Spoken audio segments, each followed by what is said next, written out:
Text me quickly. Okay, bye. Okay. I think now we're back. And it's officially, fingers crossed, going to work. If my internet holds. And of course, it's going to be silly, but the Cotters are with us and you can see them even if my internet connection is unstable because of all of the hurricane madness. The Cotters are in the house. We can see everyone. Hopefully, we can hear everyone. And we're going to have an excellent conversation tonight about the saints and about why the saints matter and about the community of saints important. In version 1 of this whole conversation, you heard Lisa and Kevin give us an incredible definition of relics. Right now, they're going to show us this incredible definition of relics. If hopefully everything holds up, I can see them blinking and nodding. So I think that they can see me and I can see them, and everybody in Facebook land can see us. The Cotters are speakers, they're authors, they live in Denver, Colorado. They are mom and dad to 4 incredible children. I'm saying incredible children. I've never met them, but I've met the Cotters, so I know that they're incredible. And behind them are these little gold things, these little round, they look like mini monstrances. And now, of course, there's backflow. There we go. Kevin and Lisa, thanks for coming. Thanks for your patience. Tell us what a relic is. Tell us what a relic is. And Kevin, repeat that answer about the bodily temporal things that you gave at the end, because that was incredible. Yes. So a relic, this is our relic collection here. Relics are bones of the saints. That's the easiest way to explain it. So these first class relics, it's a little hard to see, but in there, we've got St. Louis. Yeah, we're going to keep going. We're just going to plug it through. I'm so sorry. Oh, you're good. St. Louis and St. Elizabeth of Hungary, bones of the saints. And so basically the idea behind relics is that the faithful would want to pilgrims be able to go and pray at the tombs of these holy men and women, but not everybody could travel. And so instead, after the saints passed away, they said, well, then we'll bring the saints to you. And they took little bits of the bones of the saints and we put them in these reliquaries and we ship them out to the world so that people can be near the saints. And the reason behind that, I'll let Kevin explain. Why do we need to be near the saints? Well, I think really integral to Catholic theology is that stuff matters, things matter, the material world matters, and God can actually transform these things, right? So we see this in the sacraments all the time, right? There's matter and form in the sacraments. The bread is used to become Jesus's body. So it's not just a spiritual thing. God uses the physical world to transform it. And he's seeking to transform not only things like bread and wine, but also you and I into transform things. He's looking to transform the earth, which is part of our job as well. And so stuff matters, material matters. It can become holy and it can actually make other things holy as well. And so that's why relics are so important. They hold us up to us, the saints, that these people actually were transformed by God. And actually when we draw near to them, they can help transform us as well. So yeah, stuff matters, material matters. It's all in, the fun Catholic theology. And relics seem very odd, but I think when you get a deeper sense of who we are and what God's trying to do with the transformation of the world, then it starts to become a little bit more clear. Yeah, I'm fascinated by this idea. You have dead people's bones are they in your living room? Do you have like a special room where you keep them? Do you pull them out when you're fussing at your kids? Like Elizabeth Ann Seton is disappointed in you. Like because that's what I would do. I would totally use it for Catholic guilt. We want these bodily things in our lives because they remind us of the call to holiness and transformation. But how do you keep them in your home? Like, show me the practicals of that. You don't have to take me on a tour of your home, but like, what's the practicals behind that? If you can hear me. Yeah, I can. We can. Yeah. Yeah. So the front. Okay, cool. Yeah.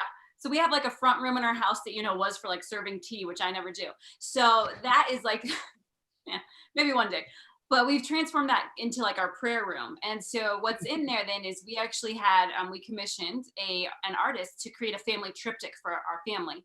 And in that triptych are the namesakes of each of the saints that belong to each of us. So they're the 6 saints. And then in the middle is an image of the Holy Family.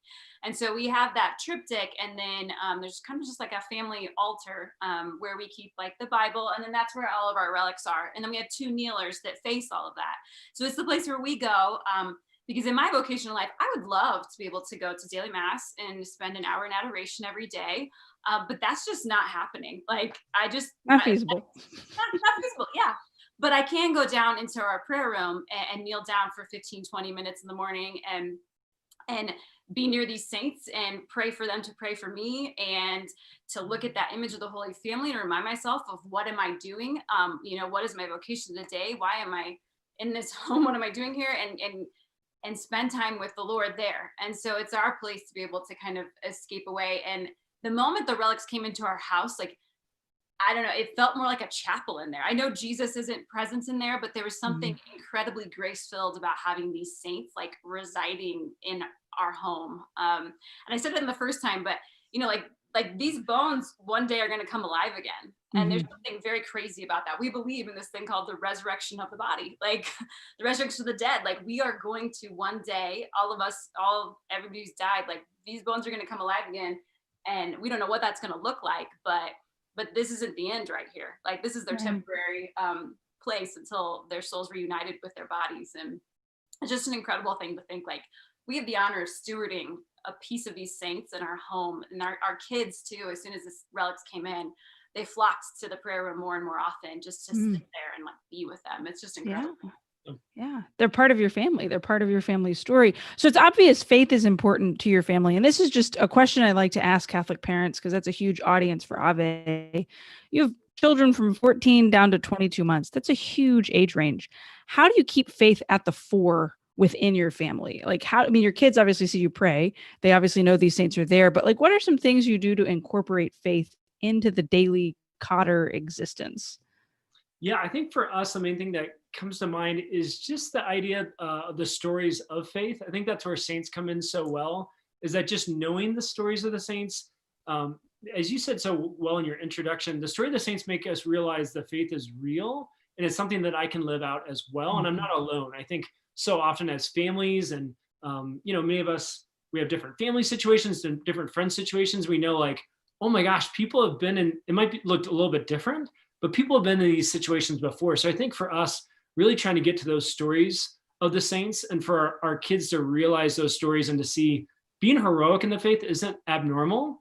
It's actually, that's what the saints did. That's what the church calls us to do. And so there's a lot of us, reading the stories of the saints to our kids and finding different levels. Like you said, that's going to look like very different from the 2-year-old to the 7-year-old to the 14-year-old, but finding a way to incorporate those things is huge. Alistair McIntyre, I love this quote. He's a professor emeritus at Notre Dame. And he said, man is essentially a storytelling animal. Man is essentially a storytelling animal. Like, he's a philosopher. He's thinking deep questions about who is man and why are we here and what are we supposed to do? And part of McIntyre's answer is we're actually, stories compile who we are. We live out of stories. So if you want to understand why certain people live a certain way or they do a certain things, typically there's a story behind that causes them to really live from that story. And so for us, it's finding those stories for our kids that we can really help them live out the faith because they see other people do it before them. And practically. Please.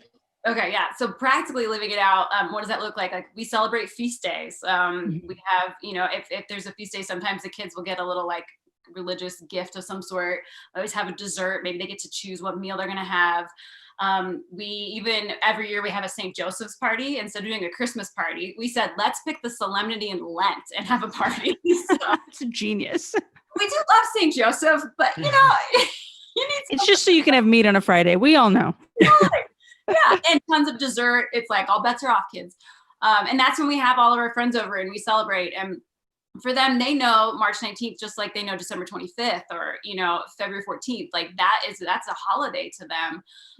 Other things we love to do with them just to like make this come alive is we, and this is, I know, not something that like everybody can do at every season of life, but for us, pilgrimages are really important. Being able to take our kids to those holy sites. Our 3 older kids have all been to the gravesite of the saint they were named after. Yeah, I mean, they were conveniently all in Italy. So. At the same time, but still. Well, yeah, we got it in there. But even, Mother Cabrini Shrine is nearby, right? So our kids know who Mother Cabrini is. We go up to the shrine. We hike up to the top of the hill where the statue of Jesus is. we're always trying to find ways that it doesn't matter what age you are, it's still a really cool thing to experience. And even the feast day celebrations, our 14-year-old isn't like, this is so baby, stop mom. Like, it's part of our culture in our home. Yeah. It's expected, and it's not, no kid in their 14s like Christmas is dumb, right? Like, I would hope not. no. Yeah, it's like it's the things you reward becomes the culture of your family, right? And so often we don't realize the things that we value as families, the things that we hold up, the things that we spend money on, the things that we spend time on, all those things send messages to our kids of this is the important thing to us. And I think in our secular culture, we can fall into, even Christmas, which is obviously a very holy holiday. But when you take something out and go, yeah, we go all out for St. Joseph's Day, it's like, wait, what? Why? Like it sends a message to your kid that's just, this is different. This is what we really value. And it's going to look different than other people do. I love that. We got to pick my daughter's birthday. So we chose August 24th, which is the day after her feast day for St. Rose of Lima. Because I was like, then we get double cake. You get your cake on your feast day, you get your cake on your birthday. And then our parish's patronal feast day is the next day. So it's 3 days of parties for Mama Mary and St. Rose of Lima. So Kevin, you mentioned stories. Lisa, you mentioned this is like a priority for our kids, these feast days that we celebrate, these places that we go. Who's in your house? Who's on that table behind you? Whose stories are you telling the most, and who really they're members of your family? Yeah. Well, I think it'd be helpful to explain how we got them. Step one. Why do you have 11 saint relics? How in the world? I know. So I've always had a very deep devotion to the saints. There's just something to me about being able to turn to people who have like lived and struggled and fought the fight, to be able to turn to them and say, okay, listen, I know you get this. Will you? Yeah. Like, what are we going to do here? So I've always wanted to have a first class relic in our home. And so for our 15th wedding anniversary, Kevin got me an empty reliquary. And he said, I don't have a relic in here, but I know you wouldn't want a gold necklace or ring. So I got you the gold in the form of a reliquary, and we're going to pray for the Lord to fill it. And so that's what we did. And there was more beautiful, sappy stuff that went on. I'll share you. Guys, take notes.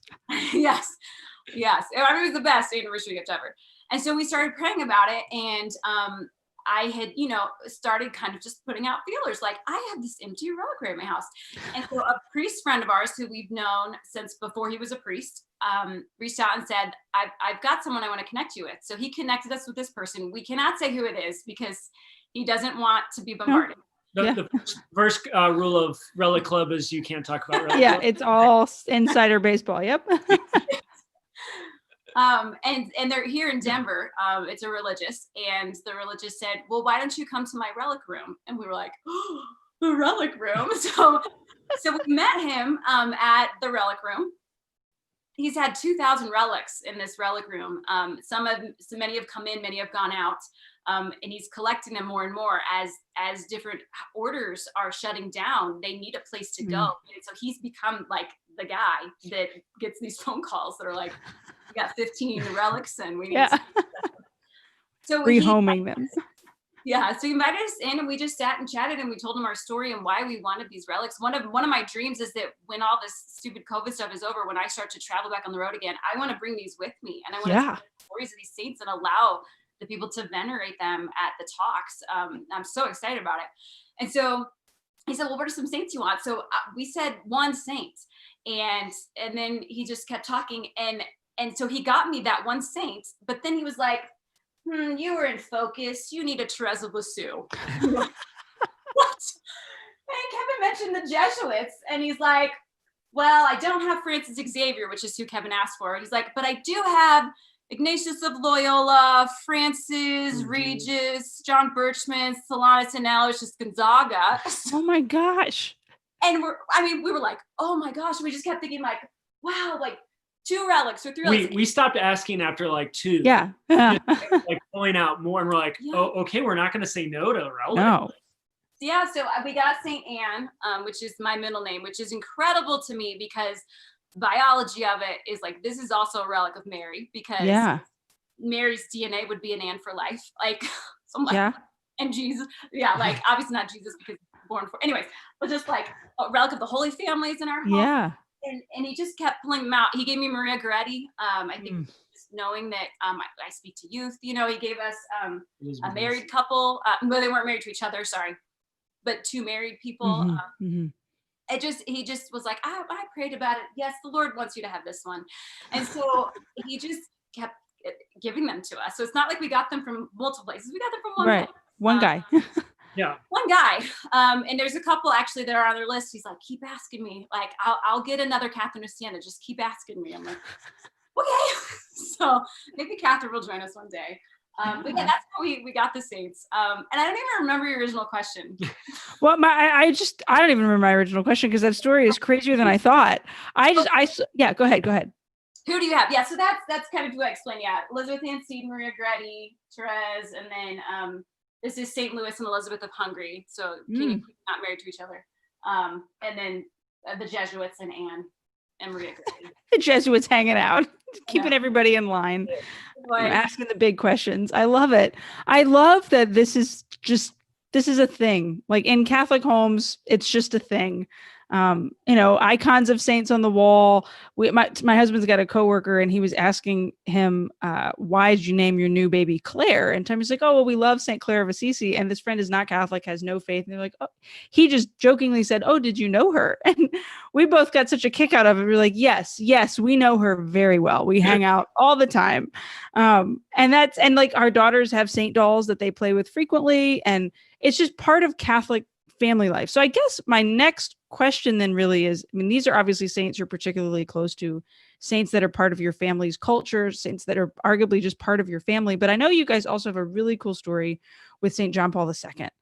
So would you share that with everybody that's watching? And then, of course, a reminder to the viewers, if you've got questions for the Cotters, pretty much about anything I'm sure they'll talk about, please drop them in the chat and we'll ask them. But this is a pretty profound story. I've heard it once before, but for everybody who hasn't, tell us your story with John Paul II. Well, and Katie, you said it before, and I can't remember on which recording, but you said sometimes the saints find us. And I feel like that's where, when you have a devotion to the saints, it's incredible to see how they intersect with your life. And I think in this story, that's the case. This week, that's been the case for us as well. So it's really profound. But the basic synopsis of the story is that we had two kids very quickly in our marriage, where they're great blessings. We're open to many more kids after that. And for whatever reason, the Lord we hadn't been blessed with a third child at the time. And so we were going on a pilgrimage with Focus. It'd been 4 years. Yeah, it'd been 4 years. Oh, sure. And we're in Rome.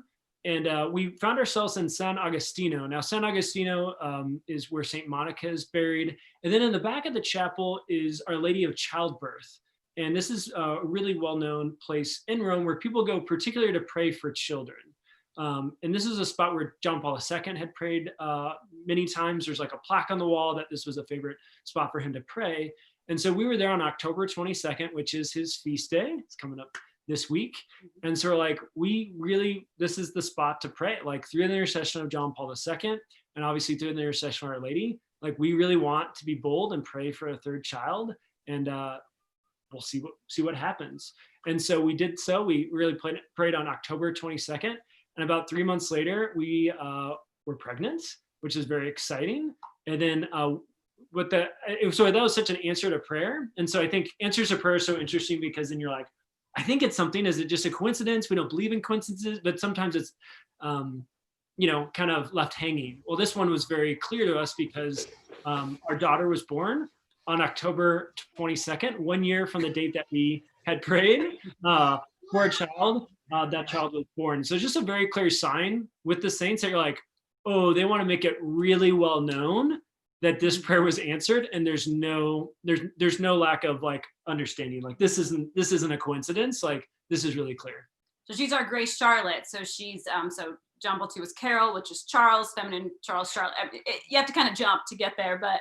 And so we told Our Lady that we would bring this child back if she blessed us with it, and that blessed us with the child. So that's what we were doing in Rome as a family, is we brought Grace back and we took her to that place where we had prayed for her and left a picture with a little explanation of her story, left it there. And when we were there, again, we were having it'd been 3 years since we'd gotten pregnant. No reason why, that we could, doctors are just like, I don't know, you just have a hard time pregnant.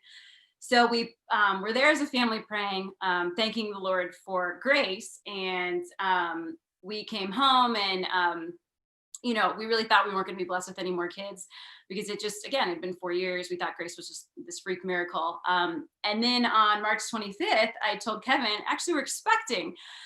And then he said a couple months later, do you know when we prayed for, as a family, for in gratitude for grace? I said, no. And he said, March 25th last year. We were there on the Feast of the Annunciation. So then a year to the day, we found out that we were expecting our fourth. And then he was born, and he's our Isaac Jobs, whose feast day was yesterday. So awesome. I love that. I mean, it's like you mentioned earlier, Kevin, there's a temporality to our faith, and the calendar matters. I mean, things like that are markers of God acting within human time, even though he's outside of time, which is really, it's profound and remarkable. And your kids know that story, right? They know their stories. Yeah. Yep. That's really incredible. So that's where you feel like the saints, find you, they encounter you, they like keep speaking your lives in different ways. And earlier this week, like Lisa said, it was the feast day of St. Isaac Job. Yesterday. It's been a couple days. Well, you'll see it's confusing, but Isaac Job was an amazing North American martyr. He was a Jesuit missionary, and we just love his story. It's a story that I have written about before. I love to tell the story to people. And so it's been such a cool thing to have Isaac. When I prayed that second time, I prayed for a boy, so that Isaac was a boy, and that got to name him Isaac. So that Isaac was Isaac. You have control. That's all you have to do. If you want a specific gender, you go to Rome. You just go to Rome. Pray that. We're going to put the coordinates down in the show notes for everybody so that they know where to go. Yep. Great spot. So Job's is one of the famous things is he was really brutally tortured at different points in time, and he actually lost fingers. And so our Isaac yesterday, of all things, around on his feast day, there was a little accident in our cul-de-sac, and he got his finger cut very severely, like almost severed off.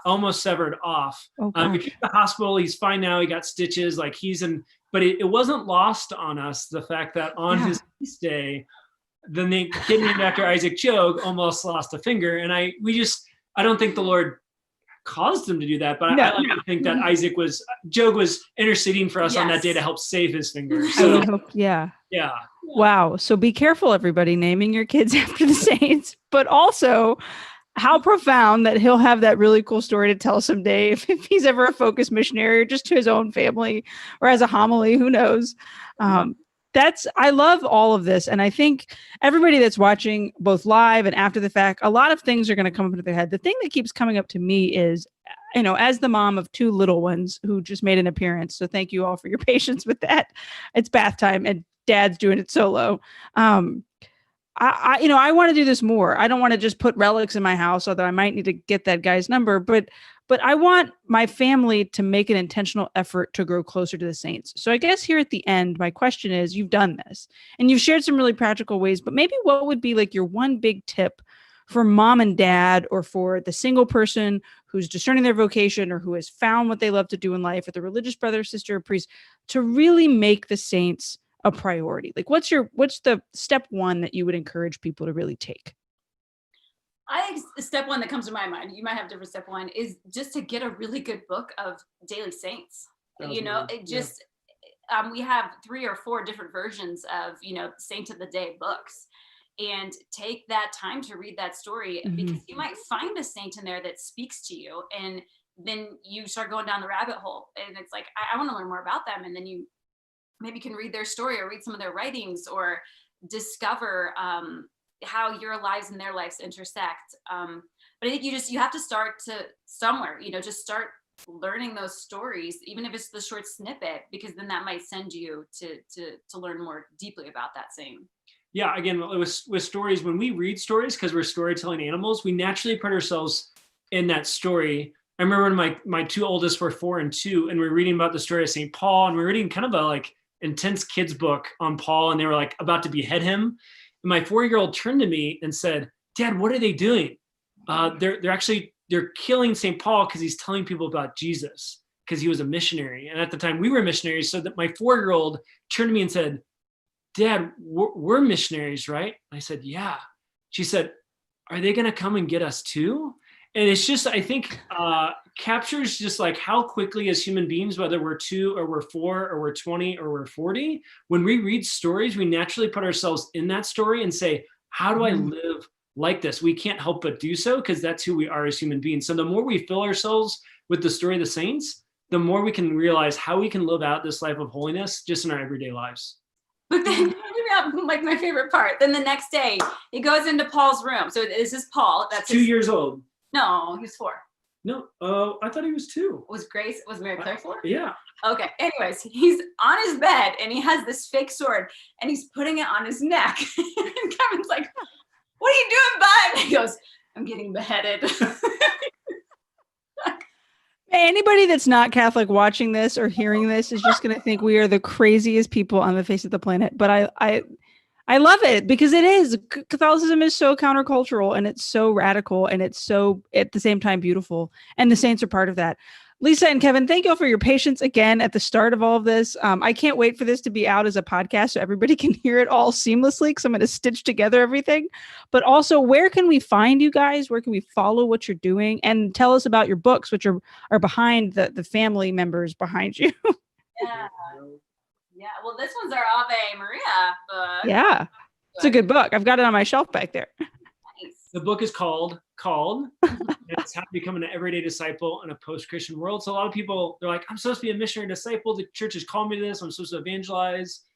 How do I do that? And it's a 5-week guide to help you do that. We're all into process books. So this is the book Love that we it. put together called Dating Detox. And I just got tired of going to conferences and hearing young adults and youth saying, I'm going to change the way I do things. And then going home and 2 weeks later going, I don't know how, I can't, I failed and it's over. So this is a 40-day process book that walks you through from like wanting the virtue of chastity, the freedom that comes with chastity, to actually being able to live it, God willing. So it's a step-by-step, you read a chapter a day for 40 days. And it's a process book that hopefully gets you to a place of that freedom, or at least a good start to it. Yeah. So yeah. Where can people find you? My favorite place to hang out is Instagram, at Lisa Ann Cotter, and with no E. Yeah, I mean, COVID's been kind of weird. I've been a little less on the social during this time. But I always reply to direct messages. I love connecting with people there, even if I'm not like on stories very often or things like that. Awesome. Yeah, and for me, amazingparish.com is the best place to go and just find out about our work, helping parishes really evangelize and come alive from the pastor to parishioner. Awesome. Well, thank you guys again for joining us. I hope everybody that's watching goes and finds you, goes and buys those books, goes and finds some relics for themselves. We'll have this posted tomorrow on IGTV for everybody who's tuning in. So we'll tag Kevin and Lisa there as well, and you can go find them on there. Thank you guys for joining us tonight. I'm going to remove you from the video just real quick so we can wrap things out. But thank you guys again. Thanks, Katie. Pleasure. Aren't they the best? Aren't they just wonderful? I love their energy. I love their stories. I love the stories of their families. Their families, I'm saying it plural as if those saints behind them are actually part of their family, but they are. And that's really the beautiful thing about the saints. They become part of our lives. Their stories become our story. And then we have stories with them. Like I joked, we got to choose my daughter's birthday and we chose it right around her saint's feast day. And then it wasn't until a few days after she was born, just on Wikipedia, looking at St. Rose of Lima's Wikipedia entry, realizing that Rose, my daughter, again, who you saw behind me, was born 400 years to the day that St. Rose of Lima had died. So 400 years before a Rose left the world, and then our Rose came into the world, which was just really remarkable to think about this eternal connection. That's what we're unpacking this season on Ave Explores. We're looking at those connections, that communion with the saints, the communion of saints. You can find everything that we've created. We've got a new podcast tomorrow with Doug Tuke of ODB Films, where he kind of gives us a Saints 101. So how are saints canonized? What's this whole miracles thing that happens with the saints? What's an incorruptible? He talks about relics. That's dropping tomorrow. All of our podcast episodes, of course, are available on Apple Podcasts, Google Play, and Spotify. We've got articles. We've got videos. This live will be saved and put back into the email tomorrow, so you can hopefully watch it again if you'd like to, as well as it'll be podcasted later on. All of that content is available on avemariapress.com. Just put your email in, you get signed up, everything comes straight to your inbox every Wednesday for the next few weeks, right through All Saints Day. We might have planned it that way, but I really think you'll enjoy it, and I really think it'll be beneficial to you.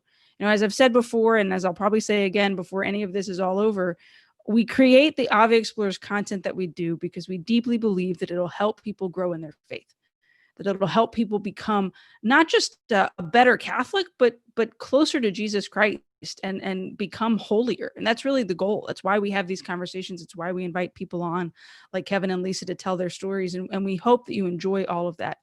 Next week, we'll be right back here on Facebook, hopefully without any technical difficulties. You'll be able to watch it on Facebook, YouTube, and Vimeo, as well as the next day on IGTV with one of my dear friends, Bonnie Engstrom.